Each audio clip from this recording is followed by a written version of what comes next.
नेता प्रतिपक्ष तेजस्वी यादव को राज्यसभा चुनाव में मिले धोखे का राज अब खुल चुका है। जहां अपनी ही पार्टी के नेता से धोखा मिलने के बाद टूट चुके हैं और हताश होकर अगले चुनाव के लिए उम्मीद छोड़ चुके। लेकिन इस बीच जो खुलासा हुआ है वो बेहद चौंकाने वाला है। जी हां, मर्डर के चार्ज से बचने के लिए फैसल रहमान ने तेजस्वी यादव का दामन छोड़ दिया और इन्हीं वजहों से वो नहीं पहुंचे राज्यसभा चुनाव में तेजस्वी के पार्टी का समर्थन करने के लिए, वोटिंग करने के लिए। हम आपको सब कुछ बताएंगे विस्तार से इस रिपोर्ट में कि आखिर किन पुराने वजहों से तेजस्वी यादव का दामन छोड़ने पर मजबूर हो गए उनके करीबी नेता फैसल रहमान। नमस्कार, मैं हूं शालिनी सिंह और आप देख रहे हैं दर्श। कहते हैं कानून के हाथ बहुत लंबे होते हैं। कई बार ऐसा भी होता है कि वर्षों पुराना मामला अचानक वर्तमान राजनीति को प्रभावित करने लगता है। अगर किसी व्यक्ति के खिलाफ किसी दूसरे राज्य में भी केस दर्ज हो और वो व्यक्ति बिहार से हो तो उसका असर लंबे समय बाद भी देखने को मिलता है। यहाँ तक कि पुराने मुकदमे और कानूनी पेचीदगियां किसी नेता की राजनीतिक भूमिका जैसे चुनाव में मतदान को भी प्रभावित कर सकती है। कुछ ऐसा ही परिदृश्य इन दिनों बिहार की राजनीति में देखने को मिल रहा है, खासकर तब जब राज्यसभा चुनाव के दौरान महागठबंधन के 4 विधायक मतदान प्रक्रिया में शामिल होने नहीं पहुंचे। इस घटना ने राजनीतिक हलकों में कई तरह की चर्चाओं को जन्म दे दिया। इसके साथ ही एक और पहलू भी चर्चा में आया कि अगर कोई विधायक बहुत कम अंतर से, जैसे कि 100 या 200 वोट से चुनाव जीतता है तो उसकी जीत को अदालत में भी चुनौती दी जा सकती है और ऐसे मामलों में कोर्ट में चल रही याचिकाओं के कारण संबंधित जो विधायक है या फिर नेता है उनकी सदस्यता पर भी अनिश्चितता बनी रहती है, जिसको लेकर इस वक्त बिहार की राजनीति गरमाई हुई है। बिहार के हालिया राजनीतिक घटनाक्रम में इसी तरह की कानूनी और राजनीतिक परिस्थितियां चर्चा का केंद्र बन गई और नतीजा ये हुआ कि राष्ट्रीय जनता दल के उम्मीदवार एडी सिंह को हार का सामना करना पड़ा। इसके बाद ये सवाल उठने लगा है कि आखिर ये पूरा मामला क्या है और कानून के लंबे हाथ वाली चर्चा क्यों हो रही है। और बिहार में 5 सीटों के लिए 16 मार्च को राज्यसभा चुनाव जो हुए थे उसके संख्या बल के हिसाब से पहले से माना जा रहा था कि एनडीए गठबंधन के 4 उम्मीदवार आसानी से जीत जाएंगे, जो कि हुआ भी। लेकिन 5वीं सीट को लेकर मुकाबला बेहद दिलचस्प बना हुआ था, दिलचस्प माना भी जा रहा था। बता दें कि जीत के लिए 41 विधायकों का समर्थन होना चाहिए।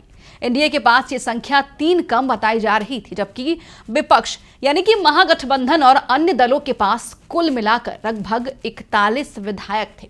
ऐसे में कयास लगाए जा रहे थे कि इस बार मुकाबला काफी दिलचस्प देखने को मिलेगा। मुकाबला कड़ा हो सकता है और कड़ा होगा और क्रॉस वोटिंग भी हो सकती है।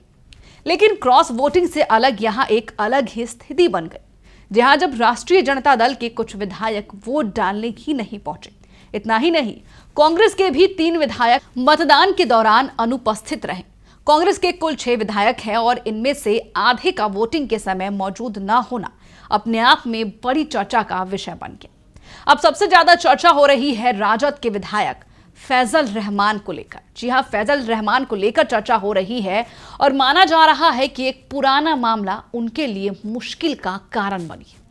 बताया जाता है कि 2007 में हुए एक हत्या के मामले में उनका नाम सामने आया था और उसी पुराने केस की वजह से वो राज्यसभा चुनाव के दिन मतदान से दूरी बनाए रहे, मतदान करने वो नहीं पहुंचे और उन्होंने तेजस्वी यादव को भी धोखा दिया।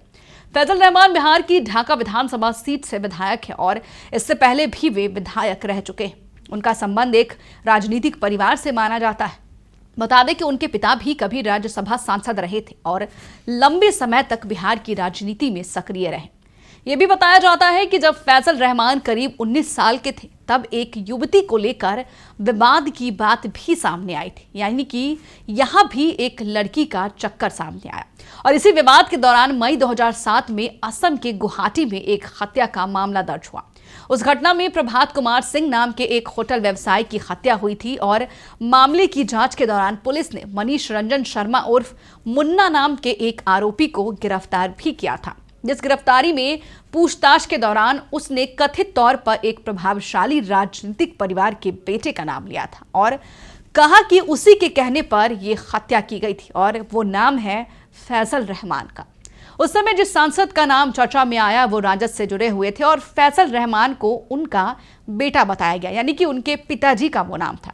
हालांकि उस समय मामला धीरे धीरे ठंडा पड़ गया और लंबे समय तक इस पर ज्यादा चर्चा नहीं हुई, क्योंकि वो राजनीतिक परिवार से थे, प्रभावशाली थे, इसलिए ये बात दब गई।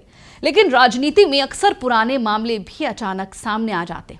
कहा जा रहा है कि वही 2007 का मामला अब फिर से चर्चा में है और इसे लेकर कई तरह की अटकलें लगाई जा रही। दूसरी ओर फैजल रहमान का कहना यह है कि वे राज्यसभा चुनाव के दिन इसलिए वोट देने नहीं पहुंचे क्योंकि उनकी मां बीमार थी और वो उनके पास थे, बिहार में नहीं थे, वो दिल्ली में थे।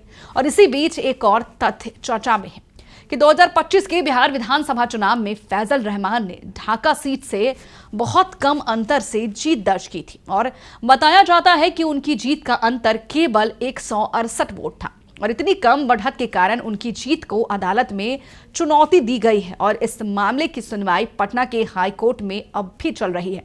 यानी कि ये उन मामला भी अब तक क्लोज नहीं हुआ है, इस पर पूरी कार्रवाई नहीं हुई है और ये मामला चल रहा है। इसी तरह कांग्रेस के विधायक मनोज विश्वास का भी मामला चर्चा में है। उन्होंने फारबिसगंज सीट से करीब 221 वोटों के अंतर से जीत हासिल की थी और उनकी जीत को भी अदालत में चुनौती दी गई।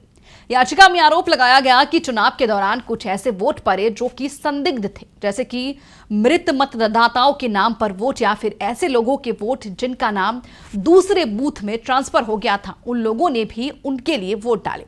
अब इन मामलों के चलते फैजल रहमान और मनोज विश्वास जैसे कुछ विधायकों की सदस्यता पर भी कानूनी सवाल खड़े हो गए।